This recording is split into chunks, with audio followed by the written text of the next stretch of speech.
Assalamualaikum warahmatullahi wabarakatuh. Apa kabarnya Ananda Soleh dan Solehanya Bunda hari ini? Alhamdulillah, Bunda doakan semoga kita semua selalu dalam lindungan Allah Subhanahu wa Ta'ala dan selalu sehat. Amin ya Rabbal Alamin. Alhamdulillah, Senin 19 Oktober 2020 kita kembali lagi belajar tematik 4C, yaitu peduli terhadap makhluk hidup. Subtema 1 yaitu tumbuhan dan hewan yang ada di lingkungan rumahku. Kita sudah masuk pada pembelajaran 3 dan 4 untuk hari ini. Silahkan dengan baik pertanyaan Bunda ya. Masih ingatkah kalian tentang hak dan kewajiban? Nah, kita pelajari hari ini yaitu tentang bagaimana hak dan kewajiban kita dalam memanfaatkan sumber daya alam. Diingat dengan baik ya, hak adalah segala sesuatu yang harus didapatkan mulai kita lahir. Sedangkan kewajiban adalah segala sesuatu yang harus kita laksanakan dengan penuh tanggung jawab. Contoh hak kita dalam memanfaatkan sumber daya alam yaitu hak untuk mendapatkan makanan. Ya, jadi ketika kita sudah mendapatkan hak mendapatkan makanan, maka kita harus melaksanakan kewajiban kita dengan menghargai makanan yang dimakan. Kita harus menghabiskan makanan yang dimakan sebagai wujud tanggung jawab kita atas makanan yang telah kita ambil. Nah, kita harus bersyukur kepada Allah karena masih mendapatkan makanan. Jadi, cara untuk bersyukur yaitu dengan menghabiskan makanan yang dimakan. Jangan membuang-buang makanan, dan jika kalian tidak bisa menghabiskan makanan tersebut, jangan kalian mengambil makanan yang terlalu banyak. Jadi Bunda harapkan kepada Ananda Soleh dan Solehanya Bunda ketika ingin makan itu harus bertanggung jawab dengan makanan apa yang dimilikinya. Karena banyak di luar sana orang-orang yang sangat membutuhkan makanan. Jadi kita harus menghargai makanan tersebut sebagai wujud rasa syukur kita kepada Allah Subhanahu wa Ta'ala karena telah memberikan kita makanan. Di dalam kehidupan, kita harus senantiasa menyeimbangkan antara hak dan kewajiban. Jika kita telah mendapatkan hak, maka kita harus melaksanakan kewajiban kita. Dalam pelaksanaannya, kita juga harus menghormati hak-hak orang lain. Dengan sumber daya alam tumbuhan yang kita makan sebagai makanan kita juga harus menyeimbangkan antara hak dan kewajiban. Kita mendapatkan hak untuk mendapatkan dan memanfaatkan seluruh sumber daya alam tumbuhan. Sebaliknya, kita juga berkewajiban untuk menjaga agar sumber daya alam tumbuhan tetap lestari atau tetap hidup untuk kebutuhan di masa akan datang. Nah, sumber daya alam itu terbagi menjadi 2 sumber daya alam yang dapat diperbarui yang kita manfaatkan, yaitu tumbuhan dan hewan. Tumbuhan itu berada di wilayah daratan, sedangkan untuk hewan yang kita manfaatkan yaitu berasal dari perairan. Wilayah daratan dan wilayah perairan itu merupakan suatu ketampakan alam atau keadaan alam yang berbeda-beda setiap satu tempat. Ketampakan alam itu disebut dengan bentang alam. Ketampakan alam adalah wujud permukaan bumi yang terbentuk secara alami. Ketampakan alam itu ada berupa daratan dan perairan seperti yang Bunda sampaikan tadi ya. Disimak dengan baik. Wilayah daratan sebelum itu kalian harus mengetahui apa itu daratan. Jadi daratan merupakan wilayah di permukaan bumi yang bentuknya padat dan tidak digenangi air. Contohnya ketampakan alam di daerah daratan, yaitu ada yang pertama namanya dataran rendah. Dataran rendah merupakan wilayah daratan yang memiliki ketinggian 0 sampai 500 di bawah permukaan laut. Dataran rendah cocok untuk areal pertanian, perkebunan, peternakan, perumahan, industri, dan perkantoran. Contoh tumbuhan yang paling banyak tumbuh di daerah dataran rendah adalah pohon kelapa. Jadi, pohon kelapa itu sangat optimal atau sangat bagus tumbuh di dataran rendah. Kelapa adalah tanaman yang termasuk ke dalam kelompok palem-paleman seperti sagu yang sudah Bunda pekan lalu sampaikan ya. Jadi tanaman kelapa itu lebih bagus tumbuh di dataran rendah dengan ketinggian 0 sampai 450 di bawah permukaan laut. Yang kedua, daerah daratan yaitu dataran tinggi. Dataran tinggi adalah wilayah daratan yang mempunyai ketinggian lebih dari 500 di bawah permukaan laut. Jadi dari yang tadi dataran rendah itu 0 sampai 500 meter di bawah permukaan laut. Dataran tinggi yaitu lebih dari 500 meter di bawah permukaan laut. Contohnya kalian bisa lihat di gambar ya. Kalau di Sulawesi Selatan, dataran tingginya itu berada di Malino. Di sana dataran tinggi biasanya dimanfaatkan untuk peristirahatan, objek wisata, usaha perkebunan seperti menanam sayur mayur dan kebun-kebun teh, kebun bunga, dan sebagainya. Sekarang wilayah daratan yang ketiga adalah gunung dan pegunungan. Nah, diperhatikan, gunung adalah permukaan bumi yang menonjol lebih tinggi dari daerah sekitarnya dengan ketinggian lebih dari 600 meter di atas permukaan laut.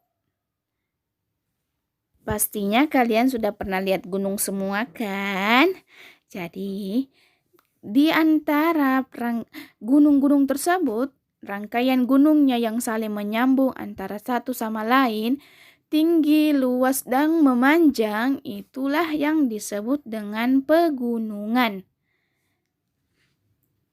Nah, sebagian pegunungan dan gunung itu bisa dimanfaatkan oleh orang-orang untuk objek wisata. Seperti pada gambar yaitu Gunung Bromo di Jawa Timur yang dijadikan sebagai objek wisata karena keindahan alamnya. Yang keempat, ada lembah dan ngarai. Lembah adalah wilayah daratan yang sangat rendah dan cekung dari daerah sekitarnya.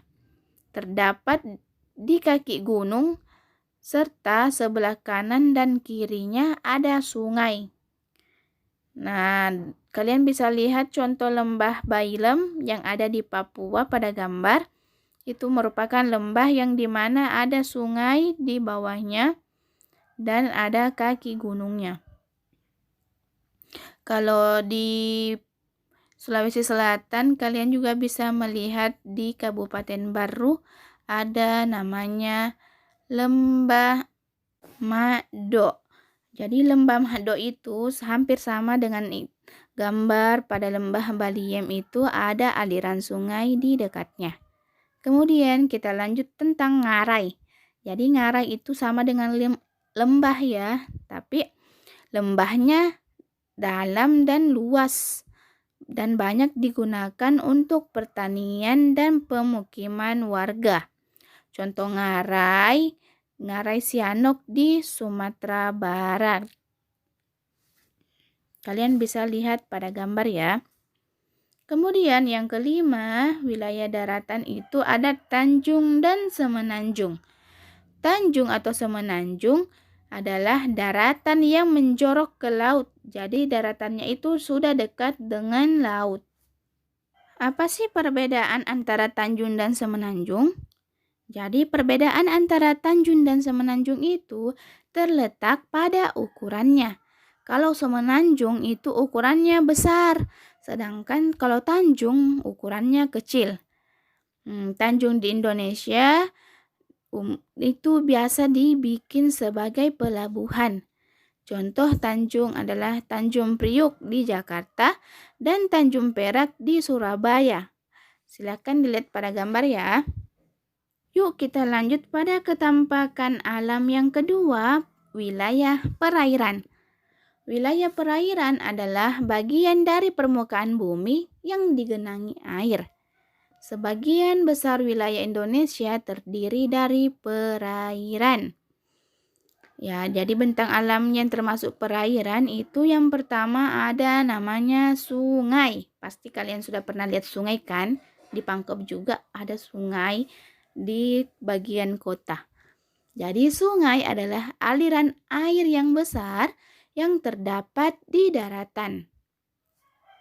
Air pada sungai itu bisa dimanfaatkan oleh penduduk untuk pengairan, transportasi, pemeliharaan ikan, dan biasa juga digunakan untuk mandi, mencuci, dan buang air. Bahkan jika kalian suatu saat nanti pergi di Kalimantan, di Banjarmasin, sungai yang ada di Martapura itu, mereka atau masyarakat itu menggunakannya sebagai sarana pasar. Jadi di sana ada namanya Pasar Apung. Karena wilayahnya itu dijadikan sebagai pasar dengan menggunakan perahu-perahu di sungai. Kemudian, wilayah perairan yang kedua adalah danau.